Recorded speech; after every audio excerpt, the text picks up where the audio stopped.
plummeted down. It happened like this.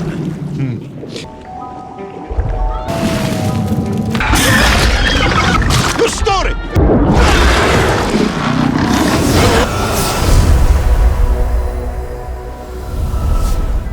Plummeted down through that weird sky towards a great turbulent ocean that roared and swelled, a ferocious sea that offered no hope of survival. I thought of home and wept, unaware that in an instant my fortunes would be changed by an event so bizarre I almost hesitate to tell you. And it happened like this. A giant whale? It was huge, General. You were swallowed by a giant whale. Yes, General. You look remarkably well for a man who was swallowed by a whale. I am blessed with a strong constitution, General.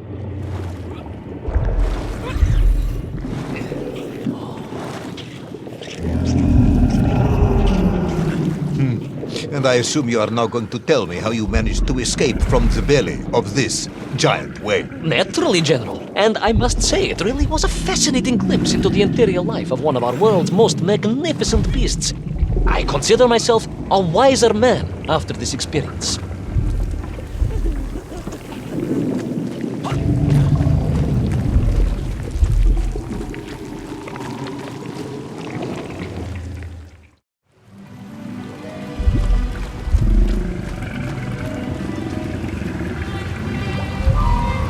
Extraordinary place, General. I could perhaps deliver a lecture on the subject to Moscow University's Zoological Society, if you like. I only want to help. The Moscow University Zoological Society has, I suspect, better things to do than listen to the ramblings of a man who claims he was swallowed by a whale.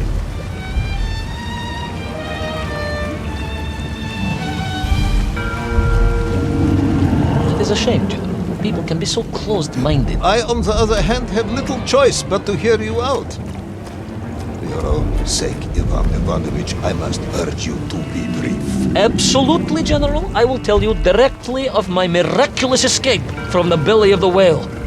You simply won't believe what happened next. That is becoming a dangerously overused phrase, comrade.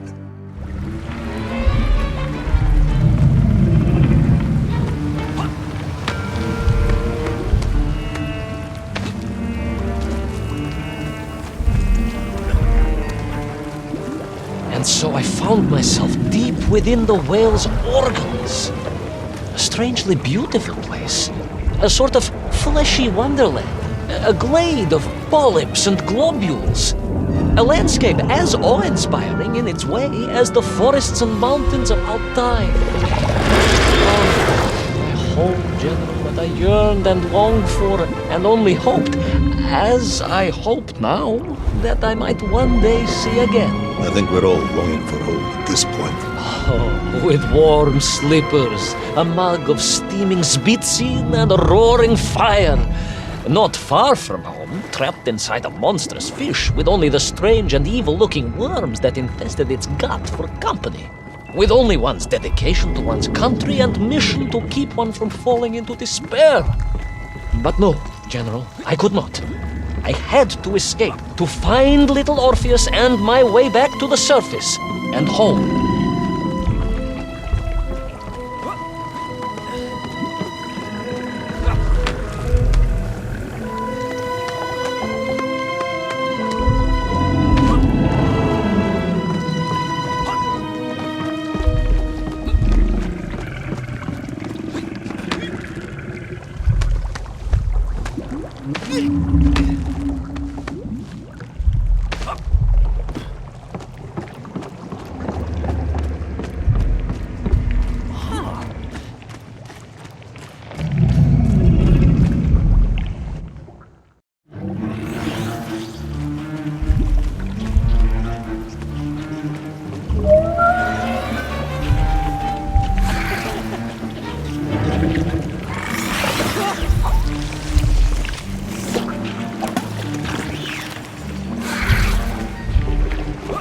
Worms, you say, living inside the whale. Oh, they were horrid things, those worms, General.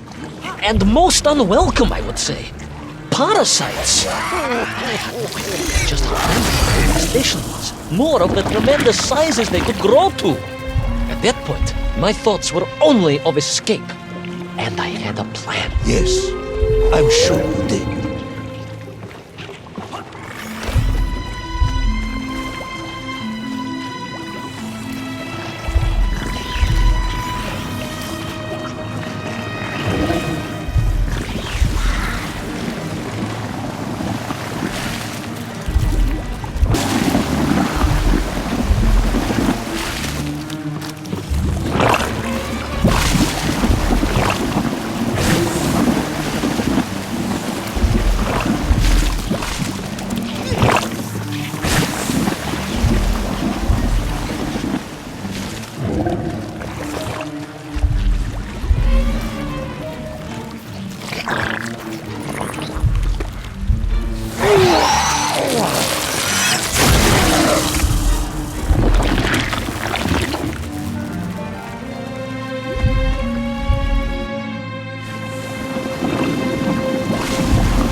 They made your Nivirayadne whale sick.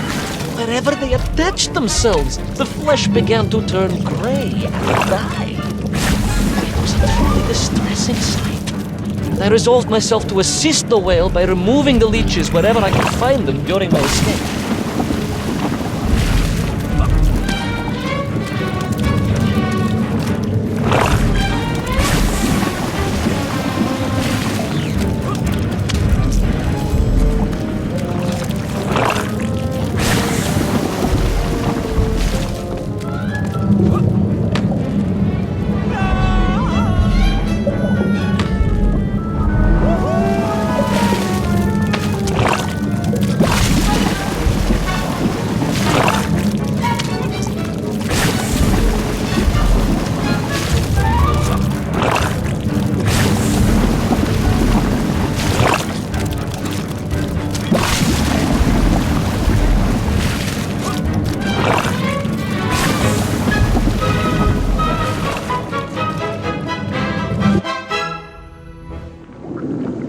In my mind, it was a simple plan, General.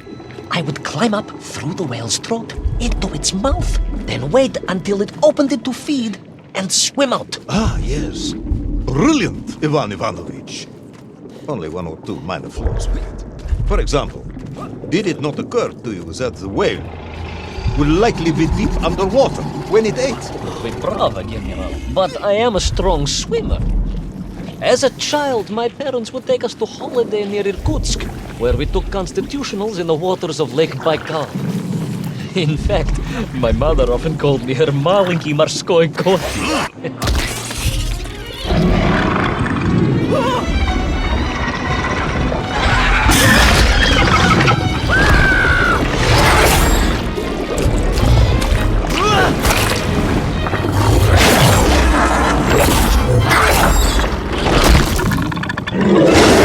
A giant worm for a giant whale, huh?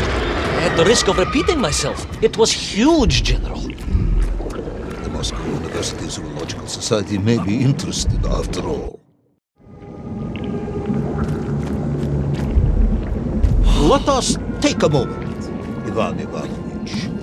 Your ridiculous plan to escape through the mouth of the whale failing, you would now have me believe you had embarked on some misguided crusade to free it of the worm infestation. To what end, exactly? When one suffers, we all suffer, General.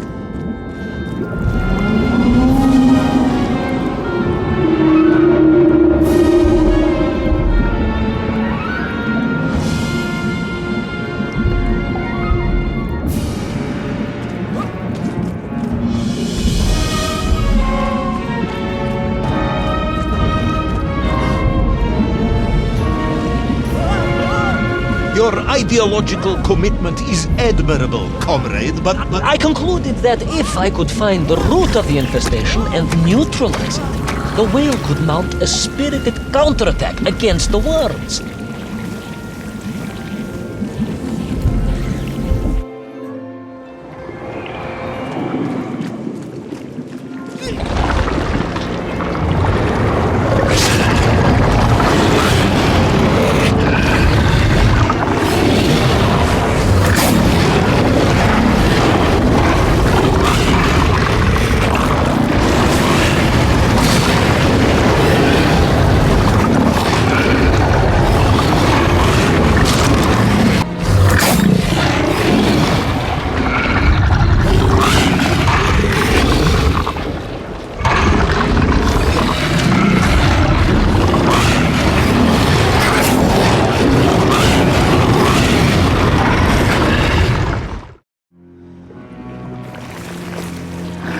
And then, victorious, the whale would surface to expel the remaining poisonous muck and slime from its body.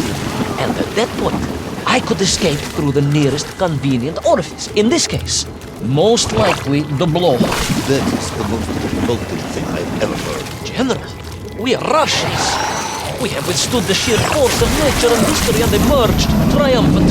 An expedition through the nasal sphincter of a gargantuan whale is nothing to us.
I suppose you would have me believe that the whale was grateful to you.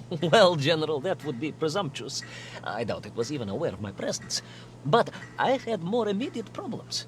For if the whale might have been relieved by my actions, the worms were enraged. Worms do... Furious. Worms Incandescent. do not feel... Violently indignant. emotions. Demented, General. Deranged. Enough!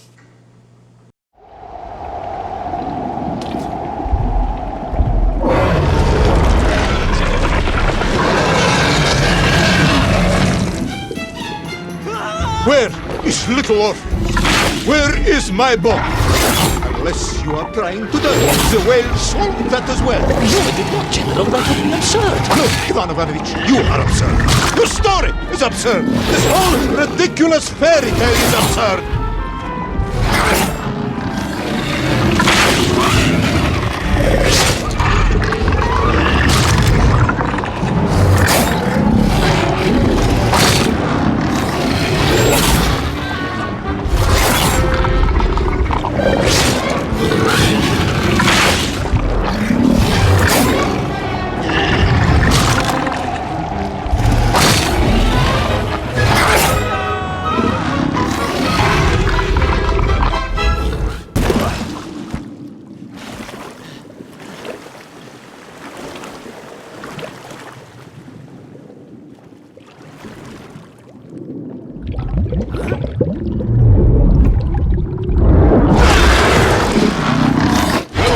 Brave yet foolhardy hero escape the furious worm?